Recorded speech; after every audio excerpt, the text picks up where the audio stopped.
This is the Wired Educator Podcast, episode 263. My guests, Bobby Dodd and Dr. Ben Johnson, authors of Intentional Influence, Harnessing Culture Mapping to Build Commitment. This conversation is all about how leaders can better understand the real relationships, influence, trust, and momentum inside their schools. You're going to love this episode because Bobby and Ben show us how to stop guessing and start leading with greater clarity, intention, and impact. Welcome to the Wired Educator Podcast, where it's all about becoming a better educator now so you can make a greater impact and enjoy a higher quality lifestyle. And now, your host, Kelly Croy. Hey everybody, welcome to the Wired Educator Podcast, episode 263. I'm your host, Kelly Croy, and I'm excited to share this interview with you. This episode is titled Intentional Influence, an interview with Bobby Dodd and Dr. Ben Johnson, and it's one that's going to change the way you look at your staff meetings, your leadership teams, your hallways, and the everyday conversations happening within your school. I'm excited to share this interview with you, but first, there's a few things I want to tell you about. First, I have some personal news to share. I'm officially a grandfather. That's right. I'm so incredibly excited to welcome my granddaughter, Margot, into the world. I have been taking some time recently to be Poppy. That's my grandfather name. And I have to tell you, it's the best title I've ever had. There's something really powerful about holding a new life in your arms and thinking about the kind of world, the kind of schools, and the leaders and communities that we're building for the next generation. So I love being a grandfather. It is awesome, and I've really enjoyed some time off with my granddaughter. And that connects so much to today's conversation. Leadership matters because people matter. Influence matters because the work we do reaches farther than we often realize. While I was in Poppy mode, I also had the chance to get an early read of Jimmy Casas and Jessica Cabine's brand new book called The Drip Effect. And it's awesome. If you're feeling the weight of the profession, you need this book. It's a powerful reminder that small, consistent actions can make a tremendous difference in our energy, in our leadership, and our ability to fight burnout. So order it now. You will not regret it. It's going to be the summer read. A few quick updates. I have a brand new website, kellycroy.com. You can check out the revamped website, and I hope that you do, because everything that I love to do is now in one place. The podcast, the blog, my keynotes, resources, books, coaching opportunities, and so much more. Kaboom! Go check it out. I'm loving the invitations that I've been receiving to speak at schools and conferences. And if your district is looking for a keynote speaker that brings energy, purpose, leadership, and hope, let's get something on the calendar and talk, because I would love to speak at your event. I'm also starting a leadership cohort this summer. I'm opening a new coaching cohort soon. And if you want to level up your leadership, strengthen your vision, and design a more dynamic life, and take one more intentional action, I hope that you'll email me for early access and details. It's coming soon. Next episode, I'll be talking with Frank Poland from the Buckeye Career Center about the future of career tech education. Frank is just an awesome person. He's one of my favorite follows on LinkedIn. He's the assistant superintendent at Buckeye Career Center. We had a fantastic conversation, and that episode is coming up next. You're going to love it as well. And there's so many more opportunities out there for kids involving career tech that we can put into our schools as well. I've got a lot of great guests coming to you on the Wired Educator Podcast. I have a lot of great guests coming at you on the Wired Educator Podcast. I hope you hit subscribe and follow along. Now, today's guests are Bobby Dodd and Dr. Ben Johnson. They're the authors of Intentional Influence, Harnessing Culture Mapping to Build Commitment, and it was just recently published. Bobby Dodd is an award-winning educational leader, currently serving as the assistant principal at May River High School in South Carolina. He is a former NASSP National Digital Principal of the Year, and he's led some of the largest high schools in Ohio. Bobby is known for building strong communities, both in person and online, and for helping educators use connection, communication, and leadership to move schools forward. Dr. Ben Johnson is the Assistant Superintendent of Secondary Schools for Bismarck Public Schools in North Dakota. He is a researcher and practitioner whose work focuses on professional capital, leadership, and the invisible connections that drive organizational success. Together, Bobby and Ben help leaders understand what is really happening beneath the surface of an organization. Their work with culture mapping helps leaders move beyond titles, beyond positions, and formal structures so they can better understand trust, influence, commitment, and the people who help meaningful change take root. And now, my interview with Bobby Dodd and Dr. Ben Johnson. Hey, welcome to the Wired Educator Podcast. I'm Kelly Croy, and on this episode, I'm talking to Bobby Dodd and Ben Johnson, two educational leaders who've written a fantastic book to help every school district, every school building, every classroom do better, to excel and create a better culture and experience for everybody in our learning environment. And as I talk to Bobby and I talk to Ben, my head's going to be going back and forth a little bit. We're going to have some fun. First, gentlemen, thanks for being on the podcast. I'm excited to interview you both. Thanks for having us, Kelly. Yeah, thanks for having us, Kel. Yeah. I'd like to start with Bobby. Bobby, I'd just like you to tell me a little bit about how you got into education before we talk about your book and the work that you're doing. When did you know you wanted to be in education and a leader in education? Well, that's a good question. I started off in the legal field, and I figured out that wasn't really my cup of tea. And so I went back to school and got another bachelor's degree in information technology, probably in the late 90s, right when IT was popping, really going off. And my brother-in-law got promoted to tech director in the district where we lived, and there was a teaching job open. And they said, "Hey, you ever thought about teaching?" Well, my mom was a teacher for years, and one of my older sisters is a teacher in New Jersey. So I thought, well, may as well give it a shot. And I had nothing else to do, right? So I jumped in there, and next thing you know, I taught for a while. I was teaching for 10 years, and then I just had this itch. I thought I could help more people by being in leadership. And then I went right from the classroom to being the principal at the high school where I was. And then it's led me all the way to this day. I'm still in administration. It's been in it about 15 years, but I think I just had a feeling that I could really help people more from the classroom, and then being and leading a building. And so that's kind of what got me to the spot now. Yeah, it's a really special skill. And I think we're around closing in on 270 interviews with different educators and leaders. And it's always fun to hear everybody's different path towards education. So thanks for sharing that. Ben, same question to you. When did you know?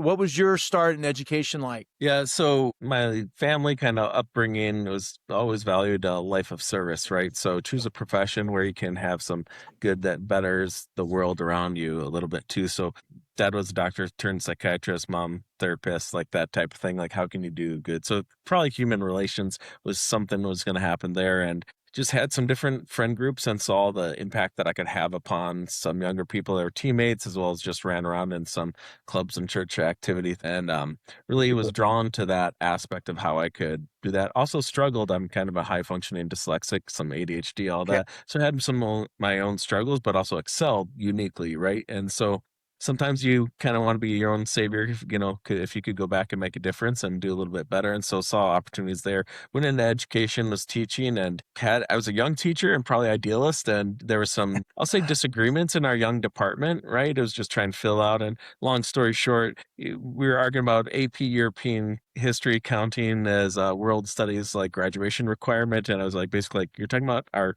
brightest sophomores, perhaps, what is it, the essential standards? Can we do that after the AP exam? Where's common ground? Can we look at lens, all that? And I walked out, and an older department chair member came and said, "You need to go to administration." I said, "Absolutely not." Right.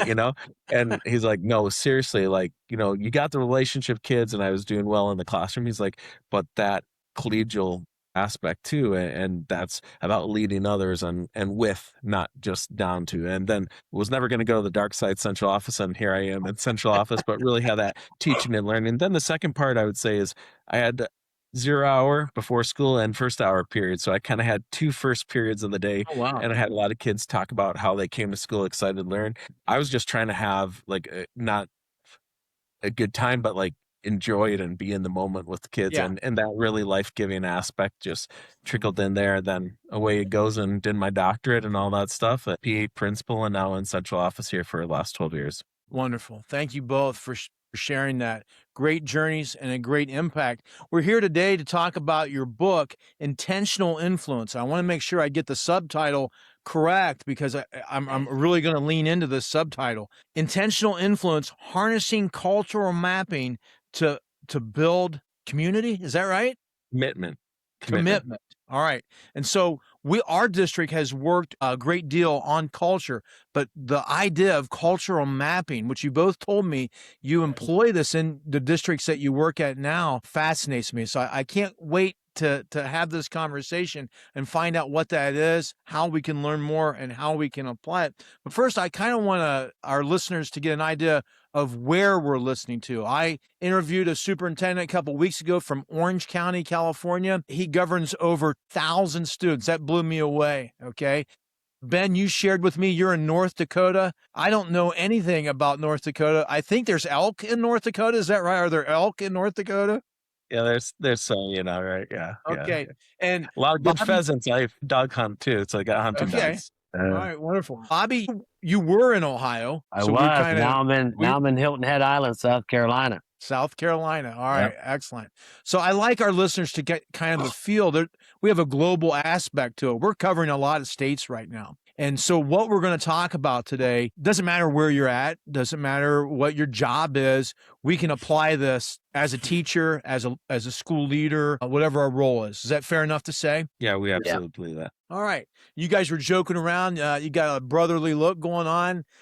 Ben shaved for us so we could do some identification a little better today. Ben, I'm going to kick off with you this time. I'm curious. We all share a mutual friend. He's a very charismatic speaker and author, Jimmy Casas. Did he connect the two of you? I know your book, Intentional Influence, is published through him. Is that how you guys got together to work on this project, or did you just find one another? Yeah, absolutely. Like we were both coaching at the time, doing some executive coaching for principals, and we'd get together, once a year for a couple of years there, and we got roommated together. And so just talking about life outside, you know how that is, you talk about life as well as some shop talk with work, because we're both practitioners. So we were doing that on the side too, and so in that we were just having real conversation with each other. And, Bobby, I almost think that you tell a better story about how this bled in, because then we kind of got connected from there. So I'm going to throw it to Bobby. Yeah. Here. So all right, let's hear it, Bobby. Yeah, we were coaching. It was in Manassas, Virginia, and we were back at the hotel. And so we were wrapping up the day, and Jimmy was with us. And so Ben was talking a little bit about the idea and about the book, but not so much writing the book yet, but about the idea of cultural mapping. And it kind of light went on in my head. So we were up pretty late that night, about 1 or 2 in the morning. And we ended up coming together again in Chicago for one of Jimmy's conferences that he had. And so we were just sitting on the river there in Chicago, and we were scribbling some notes down. And Ben had a plan and had a vision.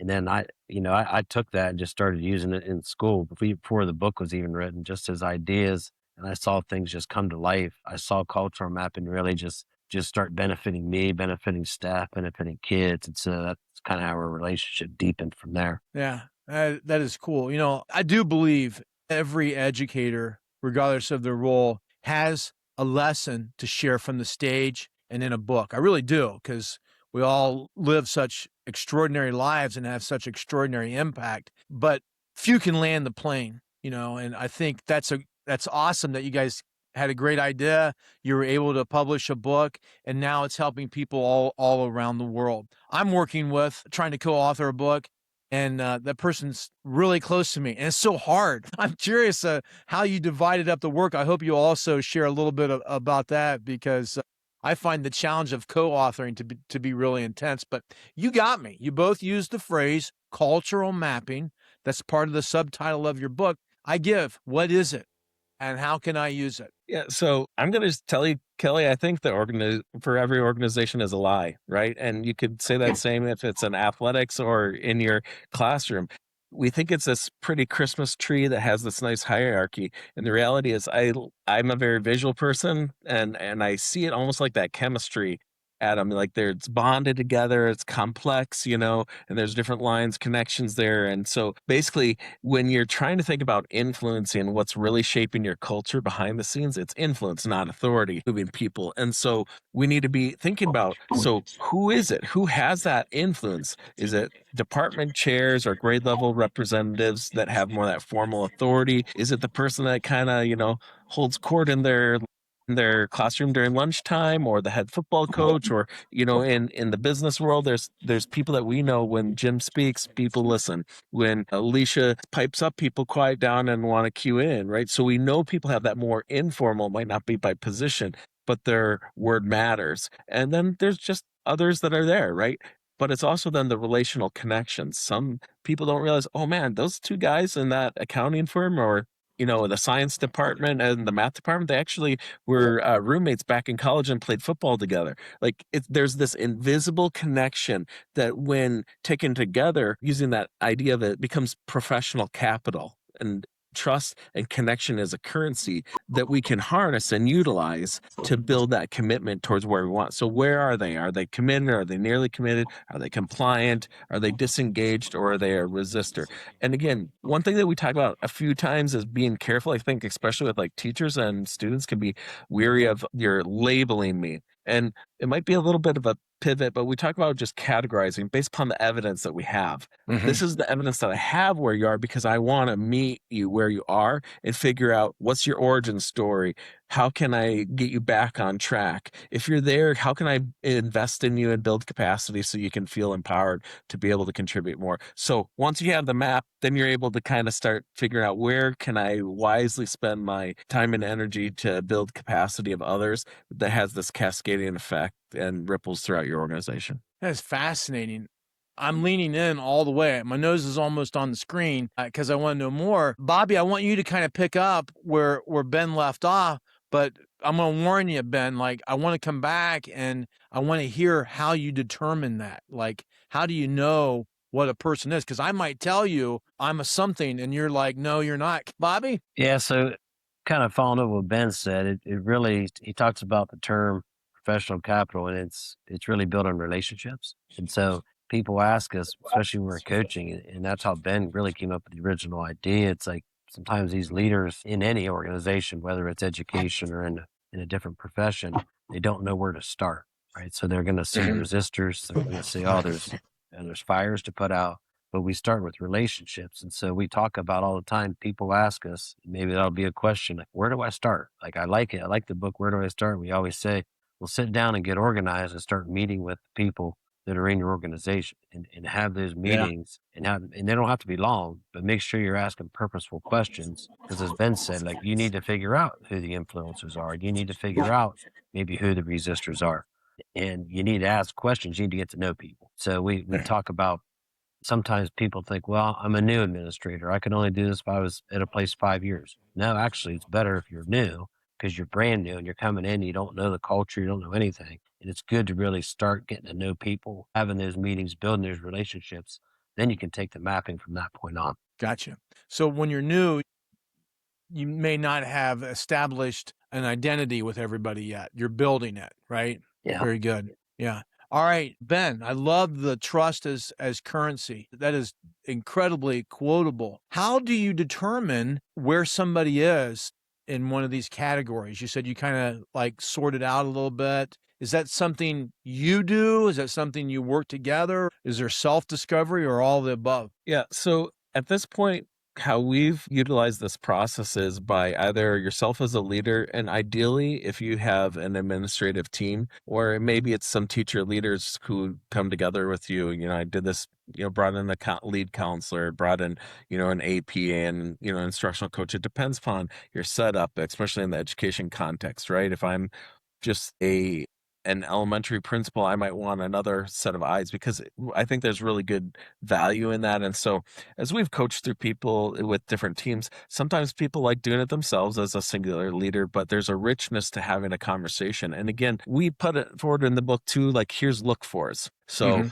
a committed person, maybe they're demonstrating their personal responsibility for the organization's success. They're an advocate. They're speaking out about the organization. They might be mentors. Someone that's compliant. They might be very task oriented and get the job done. A lot of neutral stance. This too shall pass, or like we're gonna wait it out and see. They're dependable. Where I kind of evolved too is I used to not talk about disengaged. I myself labeled, and I'm using that word intentionally. I labeled people resistors versus shifting and saying, what's my evidence? How can I categorize that? And really, once I started to do that, I saw people as some people are disengaged; they've lost their way. And I thought about an individual that I worked with. So some of our stories are real, and some of them are cousins of real stories, right? And I get it. Yeah. yeah, and this individual really, he's like, I've been watching what you've been doing with people. He brought in some stuff and he said, and it had that old ditto paper, that purple. Like he said, this is back from 19. Like he's like, I had my passion. I kept coming in. I had this idea about film to lit, and I was told no, no, no, year after year. So finally, I just put my nose down. But I see what you're doing. You're allowing people. You're empowering them to do what they want. So I'm willing to ante up one last time before I retire. Oh, wow. Here's my idea. I'd really like to do this. And it was amazing to see him turn. So he was disengaged. He had lost his way. He didn't start off negative. He was on fire, but as Jimmy says, other people were put the lid on him, right? And they quelled that. But so it's our job to figure out where people are. What's the origin story? How did they lose their way? Be interested, right? And curious about people's stories. That's why Bobby really hits that about the one-on-ones, the relationships. You need to begin there and know your people, because then you can start to say, okay, so this is where you are. And this is the evidence I have. But we don't want it to be like a sentence or anything. It's just, you need to be aware of what kind of energy people are putting off, because when influence can be positive, and influence can also be detrimental to the vision and direction of your organization. Yeah, that's awesome. I love the where do I start? I've heard that so many times from leaders, new leaders, anybody who wants to affect change in their district. Bobby, to add to that? Well, and I like how Ben ended, because I think about my time in leadership. You come into a building and you're brand new, and you always see somebody be like, well, you better stay away from Joe, because he's very negative, and he doesn't help the culture at all. I've only been there a week. I'm like, well, I don't even know Joe, right? So you want to sit down, and just like Ben was saying, sometimes people have lost their way. It's our responsibility, any leader, whether you're a coach for a team, whether you're, in a business, it's your responsibility as a leader to learn more about people, build those relationships, and figure out, why did they lose their way? And so often we lose that, especially in education. You get people and it's like, well, they're a resistor.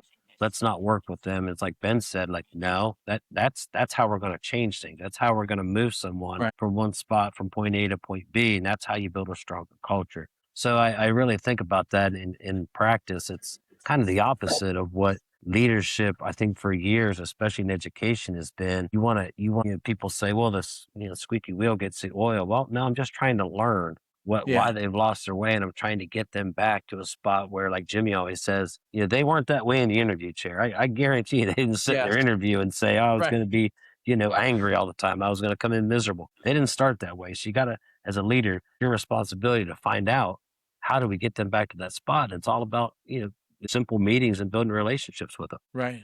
Love it. I think this is great. I'm curious, cultural mapping, like you're telling me this was almost like a 2 a.m., what's the Jerry Maguire moment, right? Where he sends the email out to It was for me. Ben already had he already had the vision, but man, when I heard it, I was like, that's it. I see you're growing people. And I'm just curious how, what is the mapping piece? Because you're not really labeling people. What is it that you'd say that you're mapping? So I look at it that ultimately you're mapping the flow of influence and commitment. And so we use shapes like squares for formal, triangle for informal, circle for a typical member, right? Because you're trying to look, do they have formal influence? Do they have informal influence, or do they have both, right? And then we're mapping by color. We color code it so that you can see your positive, the culturally committed people and that are nearly committed. And you start to be able to see then the arrows, and the arrows we color code, like what kind of energy are they giving off? So if I'm committed, then there's like bunch of green arrows. Is that solid? Is it a strong connection to the next person? Is it dotted? We don't do weak arrows, because it's like it can start to get too overwhelming. And that's where, to an outsider who hasn't gone through the process, It's like, what am I looking at? And what Right. I think you're looking at is you're looking at all the moments and snapshots you experience every single day for the last 5 years in that position. You're just putting them together. And then it's like a mosaic. I did my dissertation on classroom walkthroughs, the short ones. Over time, if you get enough walkthroughs, just like this, you have all these little snapshots of what you know about people's commitment levels, you know about their relationships, but you've never put it together in one picture and then step back and seen the entirety of it. And when you do, the map emerges. And now you have a map to say, this is where my culture is, the commitment level. Who can I invest in to influence others? Where's my entry point? Where's capacity ready to be moved? Where's that pocket of resistance? How can I start thinking about who's my in? Because it can't all be you. So that's part of the other part about the cascades that we talk about is you start to figure out who am I going to invest in and empower so that others that are just naturally doing their job are starting to either create insulation to protect the resistance from creeping into the system, or this is my entry point to try to change or level up someone's commitment. So twofold, you can use cultural mapping for this overall culture, kind of like who's aligned to the mission, vision, values, where we're headed, what we believed in doing. And I think that applies to lots of organizations. Second, if you want to scale an initiative, project-based learning, standards-based grades, PBIS, like you name it, whatever literacy, you can use that lens and say, well, who's committed to this? Who's on board? Who's really, going to champion this to like who's resisting, right? So you can use that lens. So you can define the borders of a map, whether it's a department, team, and then your entire organization, and then start to say, okay, so here's where we are. And that's, you asked earlier too, best alone or with a group. That's why I like with a group, because then I can be, okay, so who are we going to intentionally move this year? If there's 3 administrators in there and an instructional coach and we all choose 3, that's 12 intentional touch points that we're going to really, by the end of the year, try to level up. And again, it's who are we going to intentionally invest in so we can have that multiplying effect across the organization. And it's not just us, but as we build capacity in others, that too trickles down. Wow. That's really well said. You just crushed that, by the way. Yeah. Yeah. Bobby, I can see your gears moving too. I think you have something to add there. I'm fascinated because I am very much a visual learner. And I love the story about the teacher about ready to leave saying, I'm going to give you one more shot. I'm curious, Bobby, what do you have to add what Ben shared? And what's another story of impact that this work has had, like the teacher on their way out? Because that really spoke to me. Yeah, so I'm a visionary person myself. And so when Ben and I first sat down and were talking about it, and then I could see the shapes, see things come together. Like when you sit down with your team, and let's say you have a huge staff, it's pretty impressive, and it gives everybody a voice to say, okay, what this is here, this here, these pockets there, and then Ben and I know there's just so many different stories about. You'll find somebody on your staff that has an interest in something. And then it could be, we laugh about the term mountain biking, Brandon and I do, because he has a story about it. But it could be anything, right? It could be fantasy football. It could be anything. And you may have somebody in the science department that's real big in fantasy football or Star Wars or something. And then, another department, there's someone else involved in that. And so depending where they are, let's say you have a professional development day and you're trying to do some grouping. You're like, hey, I can get some influence here with this individual, and they both have something in common. Let's put them together. Interesting things can happen. It's usually it's not negative, right? You get 2 people that come together and they build a relationship that maybe you didn't have before. And I say in big places because at Mason, I was at the biggest high school in the state, so we had 3,600 students. I had over 200 staff. So you need to do those type of things, and it's really helpful to have a map, to have something visual instead of looking at things like we talked about earlier. Sometimes as leaders, and Ben and I work with different leaders, younger leaders too, that everything's moving so fast. But if you give yourself a visual, give yourself this map, it slows things down for you, and you're able to really purposefully build culture just using the map. And Ben and I talk to people all the time about it. It's like you can use bits and pieces of it as well. But it's really a good structure to have and good framework to have to actually do something that can help everyone in the building. Well, hearing it just clicks with me and it makes sense. I'm like, of course it should be visual. I feel without it being visual, I repeat a lot of the work that I did before, right? I go back to square one and like, had I documented that, that would have been really, really helpful. I And love the fact. to that Yeah. point, Kelly, if I can, just Yeah. two little threads. One, that last point is that's part of what we would suggest. Do it early on in the year, and then maybe do it at the end of the year and just see like the growth. And then next year, every staff almost always has turnover. So the map changes, the relationships are changed. And also people you might categorize and have new evidence. And if someone's like, hey man, you're labeling me, be like, look at these look fors. Right. If you think you're committed, look at these look fors and give me different evidence, just like we would in an evaluation. It's not a gotcha. Yeah. Like, I want you to be on board, right? But Yeah. I just think it's our responsibility to help make those connections. I heard from someone recently, they said research showed that if you work 50 feet away from someone, you might as well be in another building. So Wow. how, as a leader, are you intentionally trying to connect people? And that's the mountain bike thing, because that's a real thing. Like, because as I was coaching on a team, one person knew it about one person knew it about the other. They didn't know one person in that administrative team knew that. But together, when they started, what do you know about people, their interests? I'm like, so who's going to connect them? And I came back last time, those two guys had gone on a mountain bike thing on Saturdays now, and they were doing it pretty regularly because we're connectors. And we're in the relational business. And as leaders, like, that's kind of our classroom in some ways, is how are we creating that culture and how are we connecting people together? So that's part of the joy that we talk about, is getting back to that. So sorry, Kelly, just wanted to make that for you. No, I think that's great. I feel I haven't read the book yet. I'm adding to cart right now. And the title is Intentional Influence, Harnessing Cultural Mapping to Build Commitment. And I'm going to put a link into the show notes right now. So you just scroll down, click it, order it, and apply it, I think, is the big thing. I'm curious, as I listen to both of you, I can tell you believe in this. I love that it's something that you're using right now. And I know you also coach leaders. Is this part of what you coach? Is this it? Is this what you coach people to be able to do, or is this just one of the many spokes? I think that it's an aspect, and it's a framework and a system to get at that, right? Because to me, this isn't just about any particular initiative or cultural aspect, but it's a tool that can be joined with many things in education as a leader, whatever you're trying to advance, whatever you're trying to create alignment within your system. And like I think we talked about too, sports team, I'm a coach. Think about it, whether, it's, if you want to be, a coach in, college football or in your high school football program, who are Great your point. leaders? Who are your influencers? If you're the band director, who's your first chair? Who are those marching majors? Like, it's like you're trying to figure out who in whoever I'm leading is on board and who's connected to who. How can I be intentional and multiply that fact that can cascade across there? So that's really becomes that intent. So obviously we connected through Jimmy, and so we were doing some other aspects. So, I've had a lot of conversation with Jimmy. I think that's what Bobby and I did as well, as we use this and aspects of creating those spheres of influence and the actual cultural mapping with that work that we're doing, but it can stand alone or be applied into other initiatives. That's awesome. That's cool. You were actually applying the process in your work together. You were doing it. Absolutely. Yeah.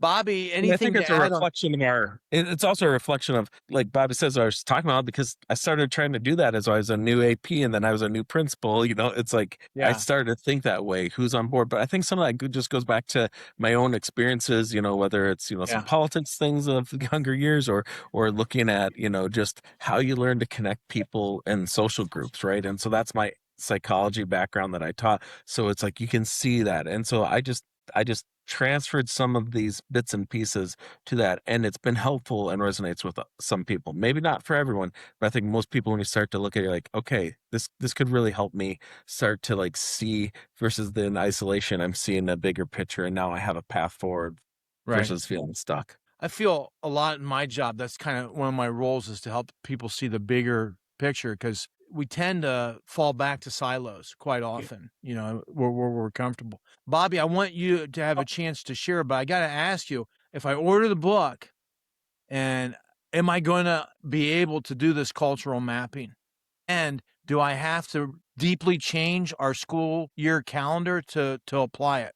I'm curious about that. No, see, I was getting ready to share that too. That's the beauty of the book, and I think Ben would agree. As I've talked with a few leaders this past year who have purchased it, and we've texted or we've spoken on the phone, and they said, well, it's got me thinking differently.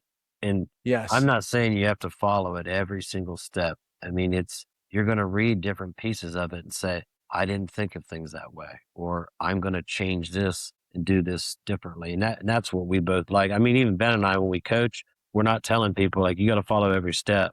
You know, and it's Right. kind of like with Jimmy talks about culturize. He doesn't tell somebody like, hey, you got to do everything in here. You got to find something from the book. And I think it's easy to do. And Yeah. especially with culture mapping. And some people like to carry it out, but you don't have to. So I think to answer your question, no, you're not going to have to change a lot of things. I think you're going to read it. And if you're not meeting with your staff regularly, I think that's where you would start. And you would have nice meetings, whether they're formal, informal. You'd ask specific questions and you would get started there. Because, I mean, you have to build relationships somehow. If people want to build them differently, then so be it. But I've found success when you just sit down and get to learn more about people, who they are, who their families are, or who they've been, and then a little bit how they think the building can get better and how the staff and students can succeed in the building.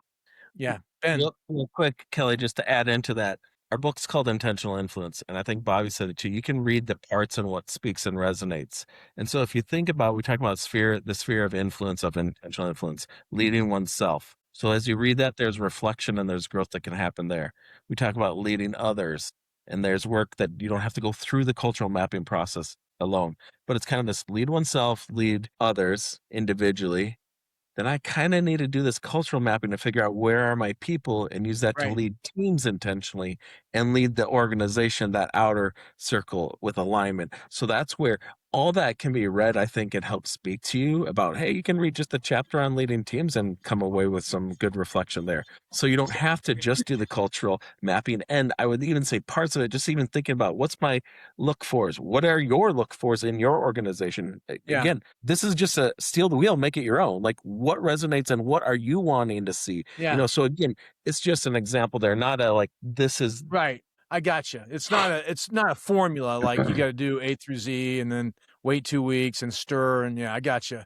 I got to ask though. I think you just answered my question, Ben. The look fors, like you can do both. You have some examples of look fors in the book, and it teaches you how to build what you're looking for. Is that accurate? Yeah, I would say we propose based upon this commitment. This is what we have. You may add, you may twist, Yeah. or maybe a different word resonates with you. And again, when you think about the initiatives, you might get more concrete about what exactly are those behaviors, because we try to write a little bit more just generic so that people can apply it to their overall culture as well as to any particular initiative or setting. Or if you're at an accounting firm or a marketing firm, like what does that mean in your world? Yeah. Well, it's brilliant. I'm not trying to get the book for free. It is brilliant work. Bobby, I think you're getting ready to jump in there. You're like, hey, this guy wants an audio book. All right. No. But I do agree with Ben. Like the look fors in the book, they're good. And Ben and I can't tell anyone what to look for. It's just basically what kind of you're looking for in your organization or in the initiative or the program itself. Yeah, wonderful. Very good. Any surprises in the book? Any favorite parts? Anything that you're really glad that you added? Like, I know a lot of books have some like QR codes or graphics or charts or things like that. We have listed there Cascading Solutions .org, as our website. It's in the book. If you want to go there, we can start to see, what some visuals might look like. But the book has some of those visuals in a grayscales. Go to the website. You can follow us on like LinkedIn, Dr. Ben Johnson 80. I have a common name, so I'm cursed with having that. Bobby Dodd. So I mean, look it up. You'll see some of that visuals that we're probably talking about. And I think when people start to see it, it might not make as much sense until you start maybe going through either mentally your own reality and context, and then you're like, okay, I can start to see how this would generalize to my setting. Yeah. I want to thank you both so much for your time. I want to give you a chance to address the listeners of the Wired Educator podcast, and then we're going to close with some fun questions. But I walked away with so much. I love the trust as currency. Trust is something we certainly talk a lot about in our district. And every conversation I have, I feel like I'm building it. And every time I'm working somewhere else in the district, I feel like I'm losing it in the area that I just was at. I really liked the parts that you mentioned, influence, not authority. That really spoke to me. So many good pieces in here. I can't wait to grab a copy and read it.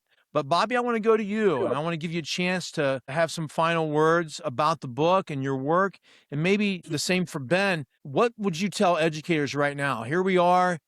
We're closing down March. We're getting ready for state testing here in Ohio, and the weather's weird. What do educators and leaders need to hear? Well, I think really, we talk about the end of the year, and it's been a long year, but I think there's plenty of time to still build really good foundational relationships to prepare for the next year, and also help our students finish strong as well. And so when I think about the book and how that relates, I think you find your strongest people on your staff and you help them influence others, especially younger staff right now who are probably they're drained and they're like, man, this year's got to end, and you haven't even hit the end of the third quarter. We're probably approaching that.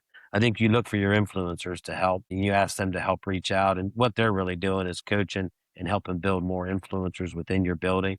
And I think right now is the best time to do it because everybody needs somebody. And so I think you need that assistance, and you get your best people in your building. And as long as you know that, right, as long as you're mapping and you have a good feel on who those people are the ones you can go to, and they know that. And so I think right now is a great time to do that. Thank you, Bobby. It's never a bad time to build relationships, is it?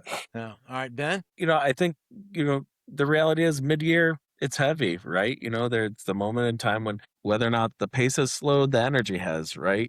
But I think the mid-year also allows us as leaders to step back and say, is this really revealing whether or not our plan is working? The better question is really, do we have the culture strong enough, and have we aligned our people, our resources, our relationship, that professional capital that exists within? How have we been intentionally working on our people and connecting them with one another so that they can carry out the plan, they can carry one another during this time and see that light. But again, this is the joy of the work. It's working on building your people, no matter where you're at and what organization you have. And we believe that this just gives you an opportunity to sit back and reconnect with, no matter your content, no matter your leadership, formal or informal position that you have, who are you leading, and how can you be more intentional about it? I love it. I thank you both. I'm sitting with two really smart guys, two really good leaders. I have a lot to learn. Every time I do this podcast, I try to pull something away that helps me personally, helps my district, and helps the listeners of the podcast. And you guys shared so much with me. I like to end with just something fun, kind of personal. I'm going to give you a chance each to hit all three. What's a book that's been really influential in your life, or something you're reading now? What's a practice that you employ in your life to live a little better? And what's something you like to use? Any of those questions would be awesome. Bobby's saying, not me. Don't go with me. So do you want me to? Yeah, if you don't mind. Is there any book that's an impactful book for you in your life, or something you're reading right now? Yeah, I'd say probably two books. Measure What Matters by John Dower, because I'm real big on objectives and key results. So I've seen a lot of positive things happen instead of, we're in buildings and we just say, well, let's have goals. And then we look at them in August and we look at them again in May. I'm a big fan of that book because it breaks down action steps, key results, and it allows you to really accomplish things throughout a certain time span instead of just say, well, I set a goal and then did I accomplish my goals at the end of the year? And another book that is one of my staples, The Power of Moments by the Heath brothers. Anyone who's worked with me knows that I have each chapter written out on big Post-it sheets and hung on my walls in my office. Is that right? Yeah, because I've read the book multiple times, and I just think, being especially the principal in a high school, you see kids' faces when they walk in each day. And, that book is really about finding special moments in schools or any organization, anywhere. And really doing things differently to make people feel something. And, part of the book that really sticks out to me, it always has, is, the Heath brothers ask, like, why can't every day be like prom? Everybody remembers prom, what year it was in high school. And why can't every day when a student walks into the building be like prom? And we know education is just not like that. So I've always tried to use both those books to my advantage as a leader, to help me and then help people around me. That's cool. I'm going to jump over to Ben. Bobby, I am literally finishing up for the first time The Power of Moments right now. Oh yeah. One of our teachers recommended that I read it, and it's powerful. It's really good. Ben, what are you reading, or what's an influential book in your life? So looking back, I think I've got one, two versions. What's that? He said you're trying to You're find looking back one. trying to find one, I think. Yeah. No. I think I have both versions sitting next to each other of Peter Senge's like Schools That Learn. And Okay. to me, it's just like what I like about that is it's not necessarily a front to back read, but you can just play around with it. I like systems thinking. And the whole point is like this book, hopefully, can serve as a tool to help Uh-huh. you along the way. Really influenced by John Cotter's Leading Change. I know it's like back some 90s, but I think that those type of things still resonate and speak to me in leaders. And I hand that out. I'm an assistant super. I still hand it out to new APs and principals that come in just because I want them to have some language. Even if you don't read it cover to cover, there's some idea about how you're building a guiding coalition, and so I think those things just resonate and build off of one another from that. And then one that is on my shelf and I have not pulled it out and read it, I will be honest, in over a year, but I was just in DC looking at some things from Ralph Waldo Emerson, and I have a Oh, liberal wow. arts kind of background. And I think there's some things about philosophically in education that we need to do some slower thinking and slower reading. I think sometimes when we read, some of items like that, it just speaks to you in a different way than it did when you were 20 years old going through college. And so Yeah. I've pulled that out a couple, but I'm being honest, haven't done that in a year, so probably just got the nudge to pull it out again. Bobby will read Moments again, and I'll read some. It's funny, I'll Kelly, have he me some. says that about slowing I, down, because that's when I read the Power Movements the first time. I had to read it again, and I had to take a lot of notes and things because I wanted to slow down and take things from it. yeah. And so I love how Ben said that, because when I would do book studies with my teams, I like to take things very slow, but then also I want to make sure we're using something out of the book to make our leadership and our building better. And too often, I think people will read and say, "Well, I read that book and I read this book." And Yeah. well, what are you doing with it? And so I love how Ben said that about slowing down, because that's exactly the reason why I read the book multiple times and taking notes on it, because I want to be able to use those things and not just say I read something. Yeah.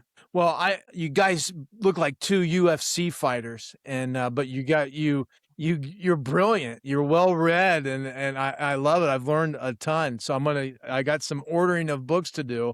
I'm definitely gonna read your Uh, book, Intentional Influence. I'm gonna change my last question. I want to keep it real short. You're both really good leaders, and I had a principals meeting this week, and I led it, and it just, I don't know. I feel kind of bad because it's such a busy time for principals and assistant principals in the school year. And I was kind of reading the energy in the room. And I'm just curious, as busy as you guys are, all the things that you deal with, what are some practice or habits that serve you well? That's going to be my final question for today. Like, what's something that you employ that brings you joy or makes your day easier or helps you be a good leader or human? Well, I'll start. I getting back to your example about a meeting. So I think about my agendas. If I'm going to have a meeting, it's going to be very purposeful. Everybody's going to know what we're doing before the meeting, and it's going to be timed out to the minute, because everyone knows that I value their time just as much as I value my own. So as Ben was talking about earlier about systematic thinking and systematic leadership, that's exactly what I do. It may not sound real appealing to people, but it's been very effective for me. And so, I've had this type of meetings, Kelly. I've seen those reactions from people. And so then I ask them afterwards, like, what am I missing? What do we need to change so Yeah. we don't get those faces? And so you get the feedback and you use the feedback and you make Yeah. changes. I mean, that's the best we can do as leaders, right? We're asking people, hey, I didn't knock it out of the park there. What can I do to make it better? And so that's what I've learned over the years, is just value people's time. And if we don't need to Yeah. meet, we're not going to meet. If I can send it in an email, if I can make a video, then that's what I'm going to do. But I think getting people's feedback has really been beneficial for me. And really, like Ben said, using that systems way of thinking. I like that, Bobby. Thank you very much. Thanks for being kind and not saying don't waste people's time. I appreciate it. All right, Ben, you're going to close for us. Yeah. I really am intentional about how I use my calendar, and I work with my administrative assistant, and she really runs a lot of that and keeps me on task. But part of that is because I want to prioritize and make sure that I'm taking time to go out and walk alongside my principals, leaders, go out into the building. And so I have time that's just blocked out and then organized on a repeating pattern. So I'm out in the buildings that I lead, every building every 2 to 3 weeks at least, on a regular schedule, as well as the incidentals. And I do that. One is I can't lead what I don't know. Yeah. I can't lead people that I'm not walking alongside of. And when you're out and about, they tell you things, you see things, and I have relationships, not the closest, but I know a lot of the staff across our 14,000 school district. I know a lot of the staff members that are in the secondary that I serve, because over the years, you're just out and about enough. You meet a few people, you remember, now you have that. And I think that that's just, in the end, is we're leading people. It's relational business. Yeah. And so we're in training and development, obviously in education, but we're in a people first centric business. And so if I can't lead what I don't know, and if I don't know my people and I don't know where they're at and where the headspace is, not only how can I help them lead, and how can I help the leaders lead the people if I'm not spending time understanding what they're going through. So I think if that's what you say you're going to do, go on your calendar and start prioritizing time to do that, so you're intentional with your time, so that you can be able to have perspective, as well as keep reminded of why you do it. And ultimately, I have to live vicariously through people who are working with people who actually work with kids, but that's the joy of the work. That's great. I learned so much tonight. I want to thank you both I took you away from your families. I took you away from your work. But I'm so excited to share your book, Intentional Influence. Thank you, Bobby. Thank you, Ben. Reach out to them. They're authors, they're leaders, they're coaches, they're speakers. I hope our paths cross many times. Thank you for being on the Wired Educator Podcast. Thank you, Kelly. Thanks, Kelly. I want to thank Bobby Dodd and Dr. Ben Johnson for joining me on the Wired Educator Podcast. What a great conversation about leadership, influence, commitment, and the power of understanding the real relationships that shape our schools and organizations. I love the idea of culture mapping because it helps us see what is often invisible. It reminds us that leadership is not just about titles or positions. It's about trust, connection, and intentional influence. Please pick up a copy of their book, Intentional Influence, Harnessing Culture Mapping to Build Commitment. You can find the link in the show notes. I also want to invite you to visit my newly revamped website at kellycroy.com. Everything is now in one place: the podcast, the blog, the keynotes, the resources, the books, coaching, and more. Boom, you're going to love it.